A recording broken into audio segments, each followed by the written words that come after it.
ago, the Cheney endorsement.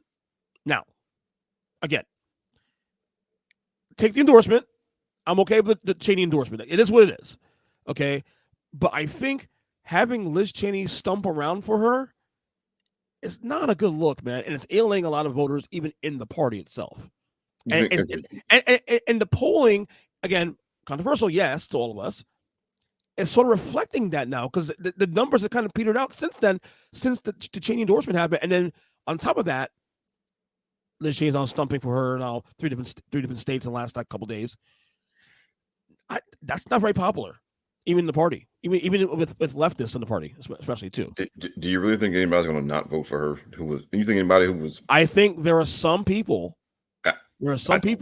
No, I don't. I don't know if I believe that. I don't. Because here's the reason why, Rob.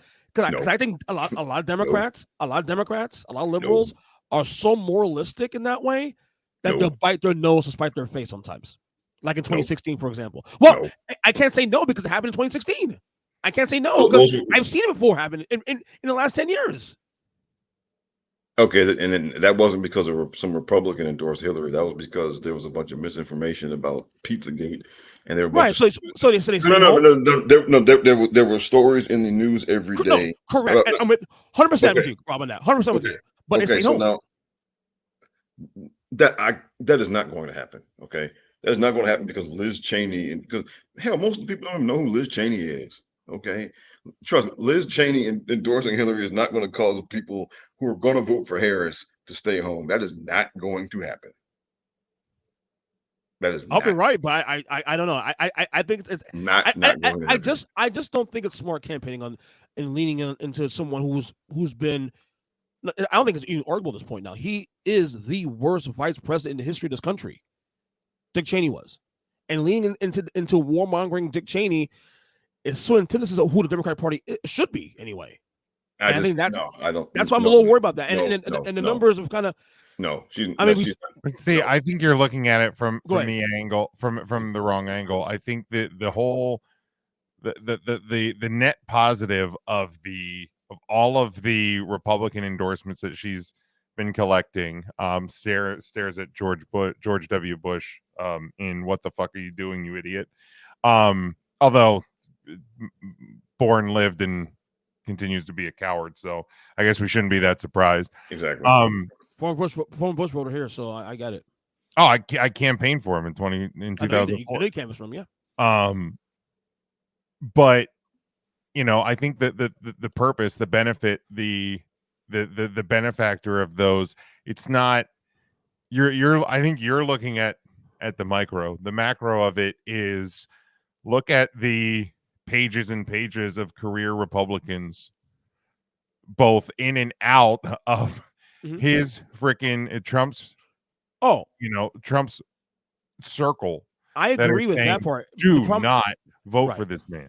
The problem, like you're looking at you are hyper focused on Dick Cheney and the Cheney person. Yeah, like, and I think that's. I don't think that's a factor. I really don't.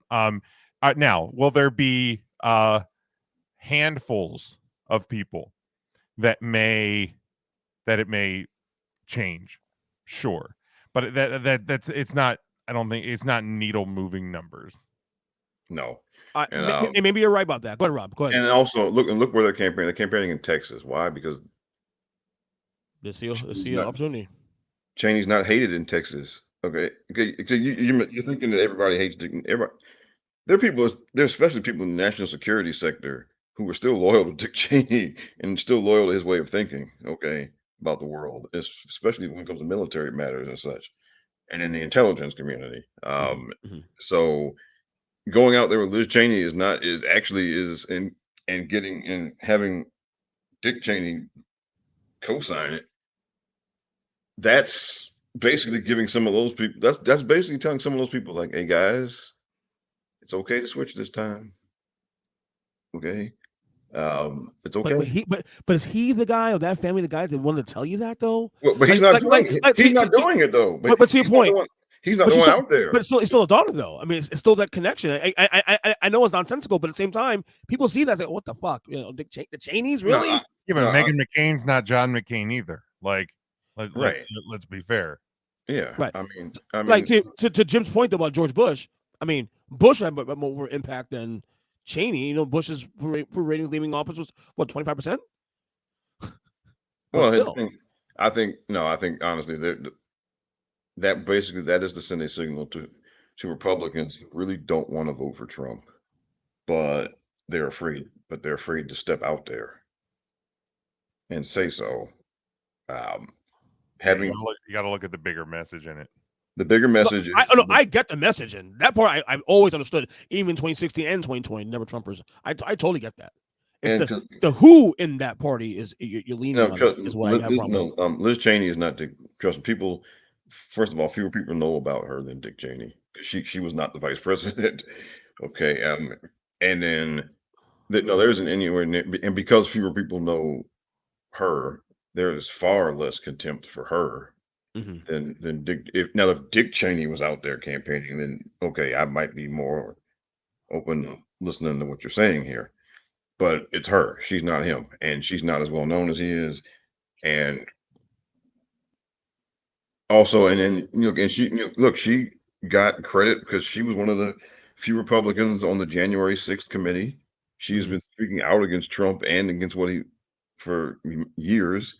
And she sacrificed her seat in Congress. She could have kept quiet and got along, and she might be Speaker of the House right now. So she sacrificed her whole political career, opposing Trump. So she's earned, what little bit of kind of, head nodding or whatever she gets from us. She earned it. This isn't a stunt. She earned it. Okay. And so, she has paid for opposing Trump. She paid the price for opposing Trump. Okay. So she earned it. All right. Like, it's just weird. My word, optics. It's well, put it like this: the people who are most knowledgeable about her also know that she paid for this with her career. Okay. And she paid for it. All right. She's not somebody, because a lot of those never Trumpers didn't sacrifice anything. But she did. So, she's earned that spot on the stage. Okay. Yeah. And again, the people who know the most about her or who are most aware of her know why she is where she is right now. And they know that she was on January 6th committee. They know that she, has been opposing all of that stuff from Trump and his people for all this time. And they know that it cost her political career.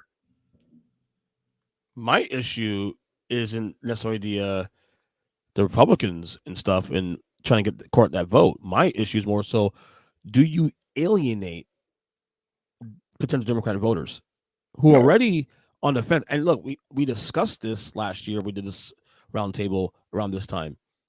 The Gaza issue, as I told you, still looming ahead. It's still looming right now on October 24th. Right now, as we do this podcast, 25th or 23rd, whatever. It's still looming. And again, Michigan is